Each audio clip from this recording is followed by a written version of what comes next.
all. If you are a returning viewer, welcome back. If you are new, welcome.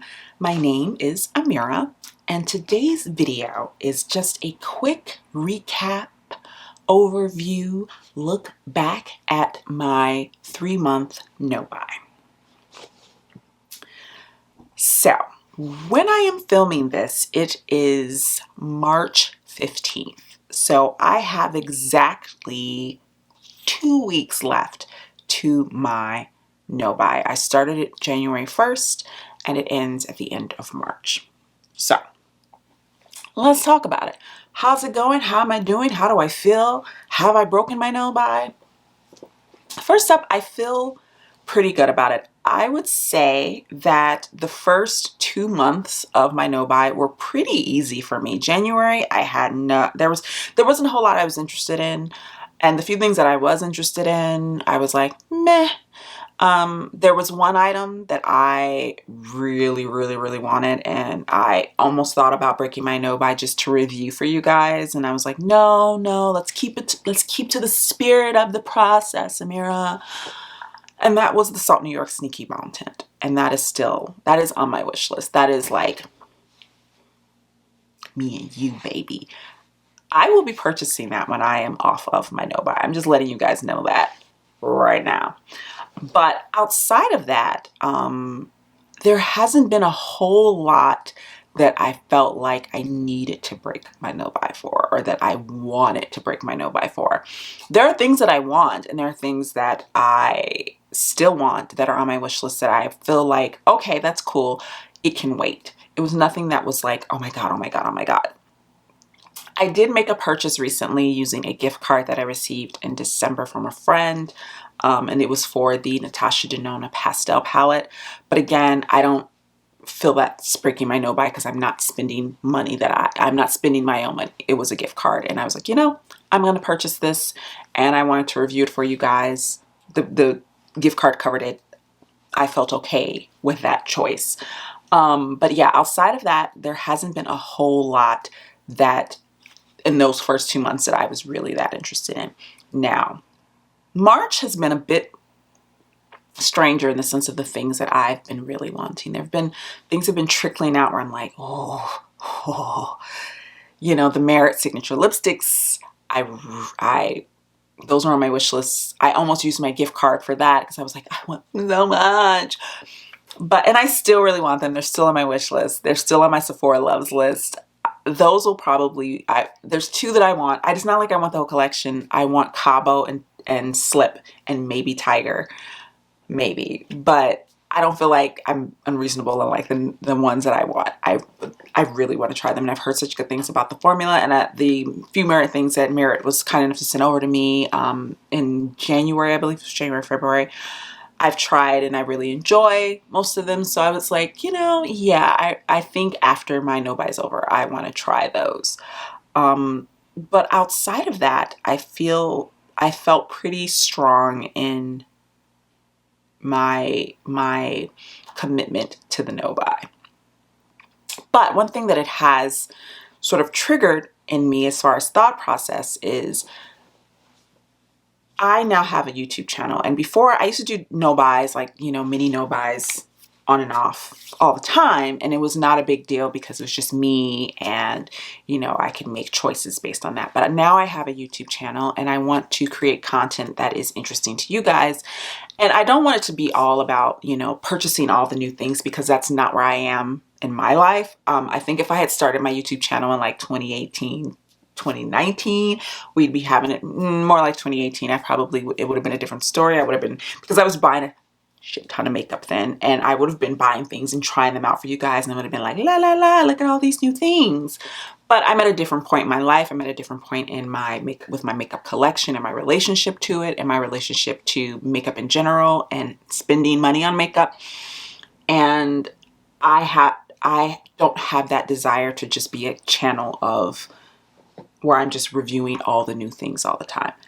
But I still have things that I'm interested in and that I feel would be interesting to you guys.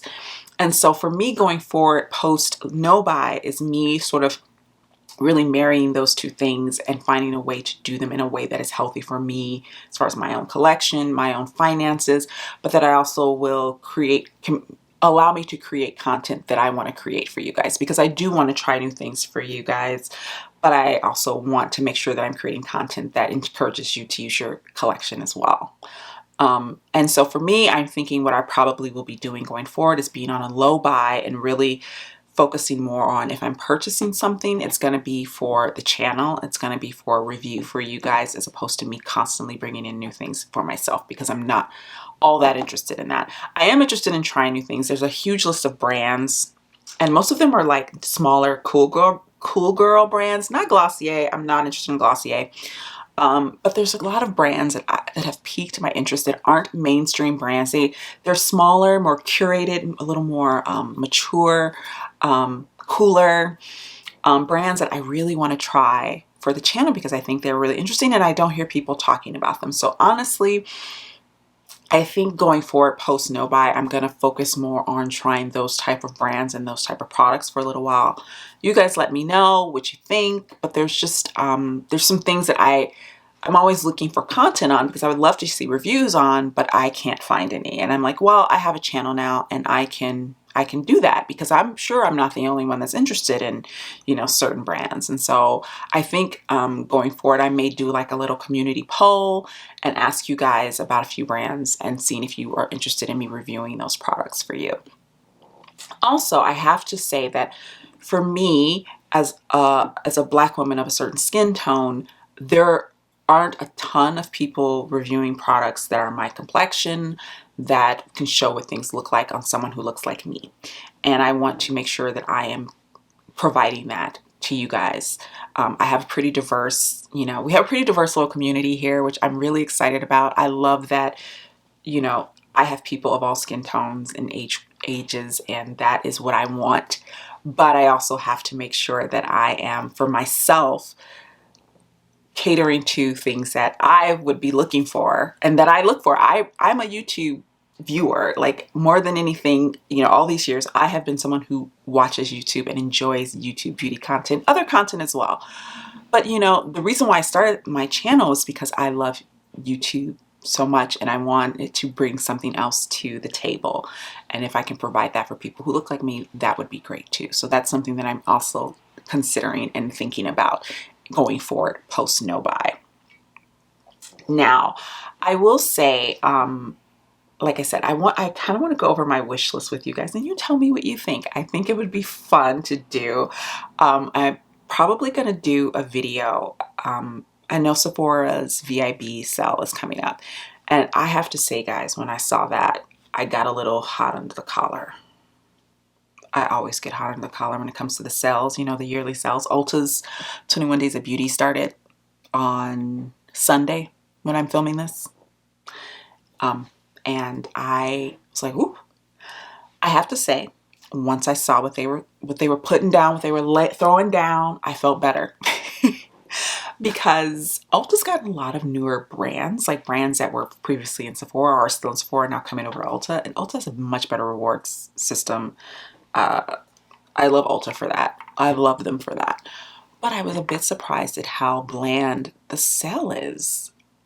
And I will say this, that I feel like once you've done one Ulta, or one or two, maybe three Ulta 21 Days of Beauty, you kind of done them all. And I really think they need to sort of mix it up a bit.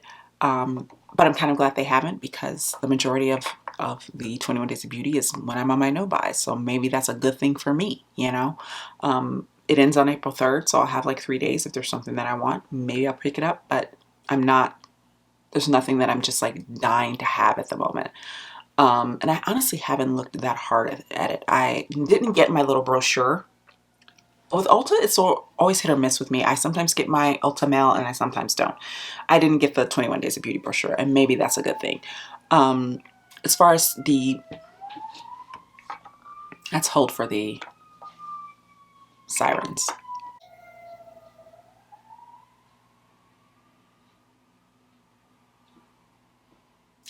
All right, sirens have passed. Love that for me. Completely forgotten what I was talking about. What was I saying? I was talking about Ah yes, Sephora VIB sale. I'm excited. It starts when I'm on my no-buy, when I'm off my no-buy rather. I have a little list. I will probably sit down and do a full video for you guys about what I'm interested in, but it's not a long list, guys. I'm actually quite proud of myself. I feel like it's quite a curated list. I don't know if anything is going to come out between now and then that I'm going to be like, oh my God, I got to add it to the list. But the list is quite curated because, like I said, I'm not so focused on things like that, like Sephora things, Sephora brands. I really want to try some smaller, more cool indie brands, or brands that just you don't hear that much about, but I keep seeing, especially on Instagram, and I'm like following them and I'm seeing all of their really pretty products and I'm like, hello. So that's kind of where I want to put my budget towards. So just to wrap this all up, the no buys been great. It's sort of, for me, it's sort of shown me that I'm in a different place in my relationship to buying makeup and in relationship to, you know, how I view buying makeup and my own collection. And it's also highlighted for me that I do want to purchase things going forward, but that it's mostly going to be focused on things that I want to review for you guys as opposed to things that I'm like dying to have in my collection and must have. That's not to say that I won't integrate them. It's the dichotomy of, yes, there are things that I'm interested in, but there are also things that I feel like no one's talking about that I think would be interesting to you. You know what I mean? It's sort of, it has to be that sort of symbiotic way of looking at purchasing things. So yeah, that's where I'm at. I'm doing well. I did well. I'm really proud of myself. I think I've done a good job. I know going forward that I probably won't be on a no buy. It'll probably be a low buy for the rest of the year. But who knows? I may get to a point in like September of this year and be like, you know what? I don't need to buy anything else. No buy it is to the end of the year. I don't know. One thing that I have found that works better for me, that is more sustainable for me, is to do smaller commitments to things and then reevaluate. You know, if I had said to myself, oh, I'm going to do a 6-month or 1 year no buy, I'd probably be freaking out right now, to be quite honest, because I know myself well enough to know that. But a 3-month one felt good. It felt like, okay, I'm going to do 3 months, reassess. You can extend it. You can go off of it. You can do a low buy. You can do I don't give a damn. I'm just going to buy everything. But give yourself that 3 months to commit to and to complete, and then go forward from there. That works better for me. And everyone's different. You know, some people can do a 1 year no buy and they're badass at it. I mean, look at Hannah Louise. She did a whole 1 year no buy. Bless her. Every time I hear about it, I'm like, wow, that's impressive. I know myself well enough to know that it would take a lot for me to be able to commit to that personally. But I can commit to 3 months and then maybe reevaluate it and do it another 3 months and then reevaluate. It would have to be like that for me because that's just how my brain works. You know? So yeah, guys, let me know in the comments below. Have you been on a no buy recently? Are you on one now? Are you thinking of doing one? Let me know in the comments below. Also, guys, let me know in the comments below. Are there brands that you're interested in seeing me review that you would like me to try a product or two from? Let me know in the comments below. If you like this video, please be sure to like, hit the little thumbs up button. And if you are not subscribed, I would love if you would subscribe. And I will see you guys in the next one. Bye now.